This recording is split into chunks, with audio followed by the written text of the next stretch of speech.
And welcome everybody to lesson 5.1 part 2. This time around we are writing equations, but we are given a slope and a point. So we get to use a new equation going on here. Our first step is to identify the point. Points, remember, are of the form x, y. And we're going to say x1 and y1. Okay. And identify the slope, which is rise over run, and that's always our m value. And we are going to use a new value or a new formula here, and it's known as point slope form. It's going to look scary. I'm going to write it down here. It is y minus y1 equals m x minus x1. I know it looks scary, but I promise it's really not bad. So what we have here is x1 is really this here. y1 is really this y here. M is our slope from before. Other than that, y and the other x stay the same. We're going to then distribute, solve for y, and of course be careful with horizontal vertical lines. Let's see this in action. So, giving you the point, okay, we know it goes through -5, 1. First step, identify x and y. So here's our x1, here's our y1. Our slope is -3/5. So slope we know is m. All of that accounted for, we're going to use the formula. So y minus 1, because that's the y1, equals m, -3/5. That's m. Parenthesis, x minus x1.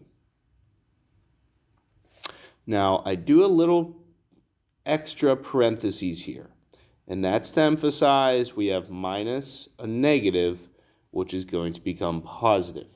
So first step is plugging it all in. Once it's plugged in, you can do a little dance. Afterwards, let's see some things going on here. Minus -5 means this is x plus 5. And we have -3/5. And we have equals y minus 1. We are now in the solving step, number 4. Distribute, okay? Don't be afraid of negatives. -3/5 times x, -3/5 times 5. You should have calculators that can help you out. Ignore the GCD stuff. -3/5 times 5.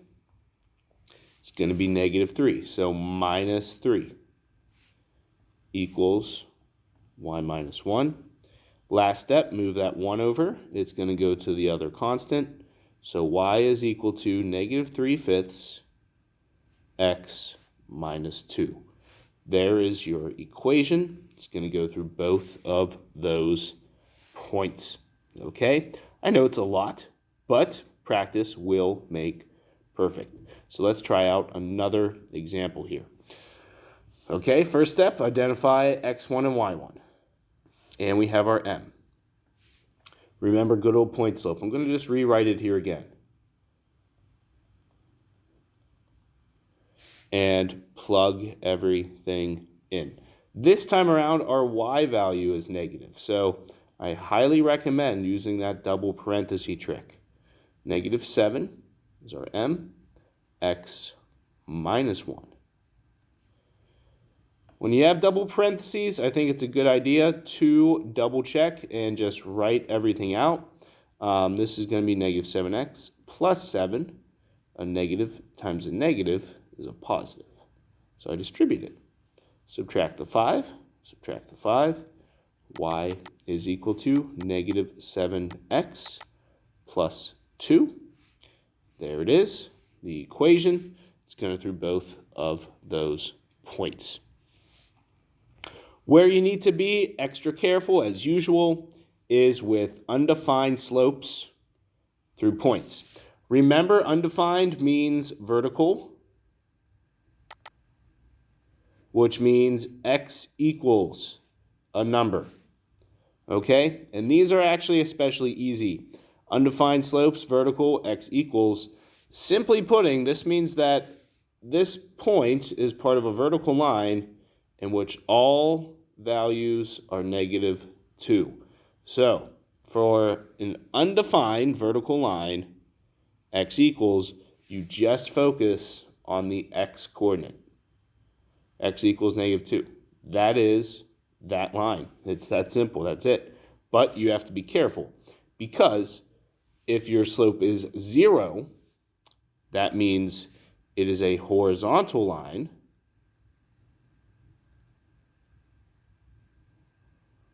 And it's of the form y equals. And then, if you can guess, you're going to focus on the y coordinate and just have y equals 4. And that is the equation.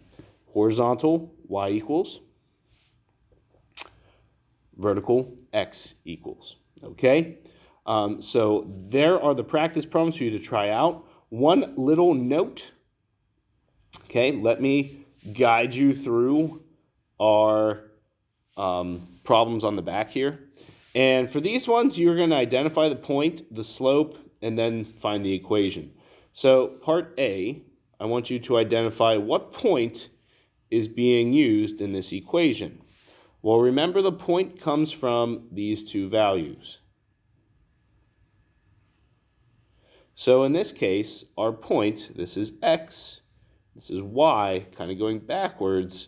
The point being used is 1 and 5. That's the point you'd be using. B is identify the slope, which is 8/5. And part C is simply distribute and find the equation. Okay? Part C, distribute, so y minus 5 equals 8/5.